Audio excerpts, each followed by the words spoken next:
Okay, so let's get rid of our test. And we'll get rid of our logit. That should be. Let me look over here. My includes. That'll be fine. I want to do sessions, so. Alright, so let's go over here in Architect. This is what we came here for, Architect. So let's go to Views, and go to Containers, and create a window. Now, right now, everything we create in Architect is going to go into this app folder. So right now we just have a view, and it's got my viewport in it. But I want to keep this really clean, so I'm going to do something that I like to do. So this window here, let me kill this, X this guy off, is going to have a user class name. So I'm going to call this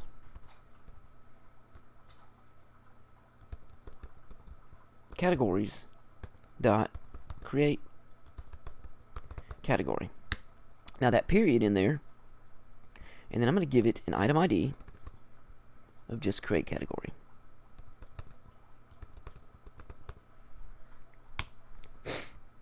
Now we're using MVVM. You can Google MVVM. Basically, so we're going to have a window, we're going to have a view model, we're going to have a controller. So all of our sexy UI is going to be in the view. All of our stores and models, references and data are going to be on the view model. And then all of our business logic and code is going to be on the controller. And you'll see all this as we start to move along. But so what's going to happen if I save this down here in my app, in my view folder, now I'm going to have a categories folder with my 3 files, my view controller, and my view model. So for all the different categories, or all the different classes in our application, it's going to be very nicely organized. So you won't have like 4,000 windows in this one folder where you have to go find where's my create category. Create category, delete category, any view I need, manage categories, it'll just all be in your categories folder.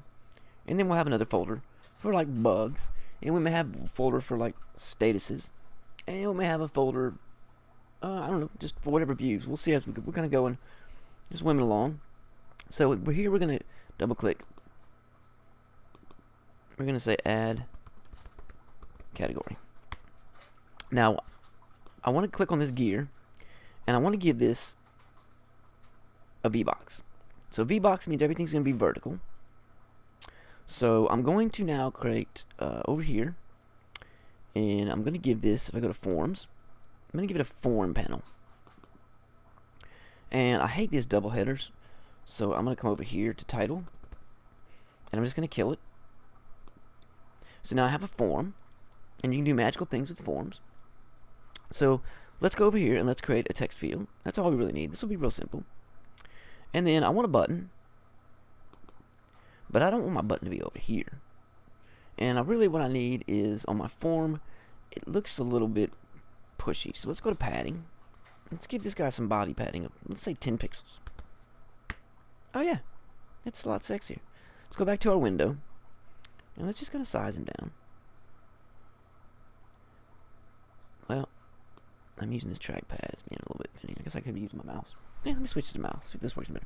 So, in order to get this button centered, here's what I'm going to do. We'll go back to my form. We'll go back to my containers. I'm just going to double click a panel, or a container. And I'm going to take and click on this container. He should have a gear. He's a little small, but that's okay. His layout's going to be an H box. Oh. So an H box is going to line up everything horizontally. But I'm going to pack it to the center. And I'm going to go ahead and take that button and just drag it in that container. There we go. Now my button's a little bit large, so let's go to the button and let's do width. We're going to say max width. Let's give it 100. And let's double click. And let's put save in there. That's nice. But he's a little bit bunched up here to this text field. So we're going to go back to container. And we're going to go to margin. Let's give it a margin of 10. Oh yeah, that's nice. That's pretty sexy right there. So let's clean this guy up. For this, we're going to go to label. And we're going to say description. And I kind of like my labels to be over here on the right. That's just me. Okay. So let's save that. So in the next video, we're going to work on showing this window, and we're also going to work on how to put this in the database.